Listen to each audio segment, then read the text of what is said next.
crawlspace door was always cold, even in July. Grandpa said it was the foundation stone's bleeding river chill, but his hands shook when he changed the padlock. I'd press my palm against the wood during hide and seek, feeling that damp cold seep into my wrist bones. Mom stopped storing holiday decorations down there after the flood of '98, but I remember the way she paused at the top of the stairs, head cocked like someone had called her name in a voice just above a hum. His flashlight beam jittered as he lowered himself. I sat cross-legged on the linoleum, listening to his boots crunch over gravel. Then silence. "Dad!" A skittering sound, delicate. Piano keys played with a closed fist. When he climbed back up, his sleeves were rolled in tight cuffs despite the cold. "Told you it's just an empty hole," he said, but his neck glistened. That night, I heard him through the vent. "We need to move the bed. Her bed." I started waking at 3070 a.m. Precisely, sheet clamped in my teeth to mute the breathing, not mine. Something with a wetter rhythm, rising through the floorboards. It'd stop if I held still, but once, just once, I pressed my ear to the vent. 4 heartbeats. 3. 2. The furnace kicks on as I write this. Dust sighs through the grate. I'm 40 now, palms flat on my childhood desk, waiting for the crawlspace cold to find my wrists again. Look at your feet. There's a draft, isn't there? The floorboard under my left heel pulses with that familiar marrow-deep chill. Propane smell from the furnace sharpens, coats my tongue. A child's voice lodges in my throat, always does when I'm here, but what comes out is adult laughter, choked and too loud. Downstairs, the grandfather clock ticks. Wood creaks once, twice, the old house settling on humid October nights. Except it's March. Except my finger leaves a dry streak on the desk. No moisture left in the air at all. Shoes.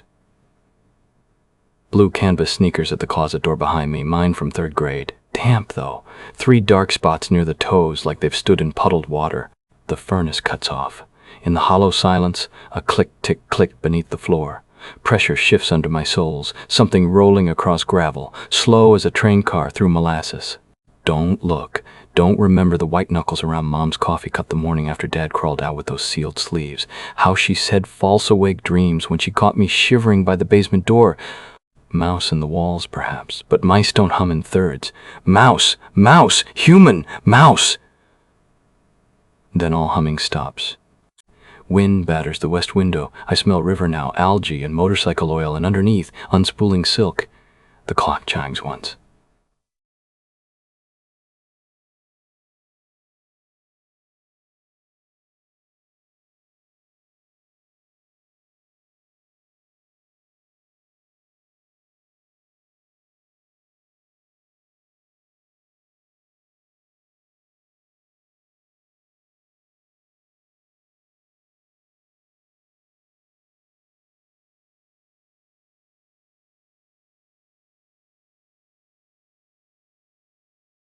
My phone screen lights up beside the blotter.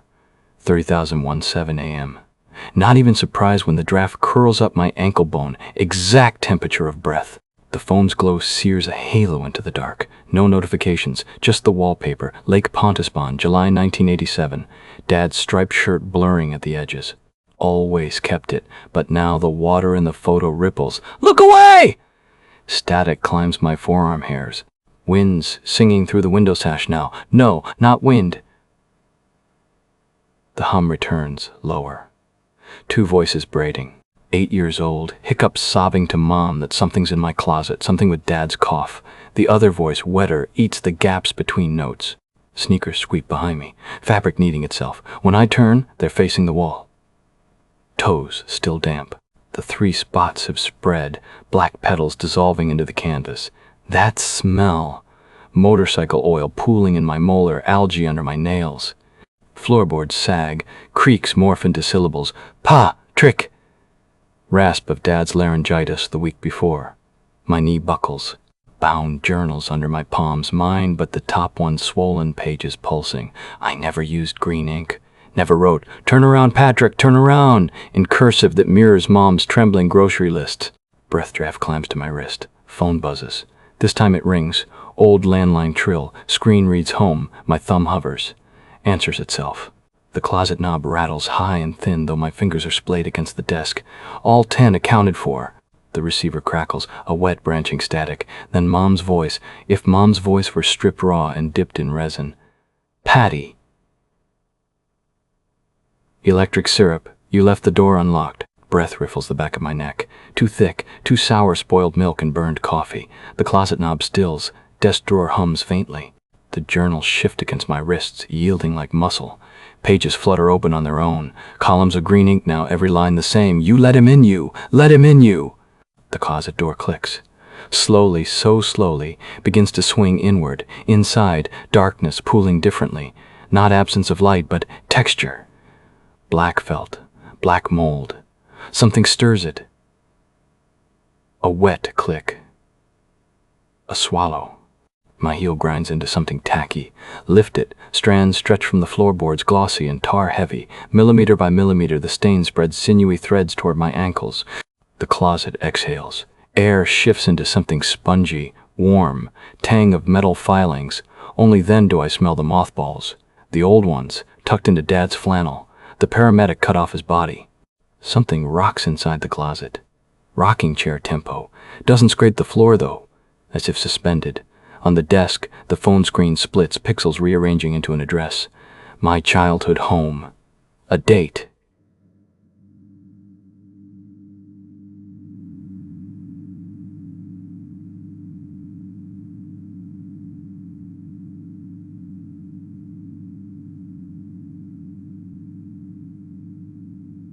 The receiver purrs. Come see, in two voices welded. The floorboards creak. No flex, bowing upward in a slow spine arch beneath my feet. My body steps backward without me. One heel, then the other, guided by marionette strings threaded through my tendons. The magnets in my molars ache. Shadows not in the corners, not where they should be. The window's dying light etches claw strokes across the wall. Blind spots linger when I blink. Air pressure shifts, cotton packed into my ears, my skull.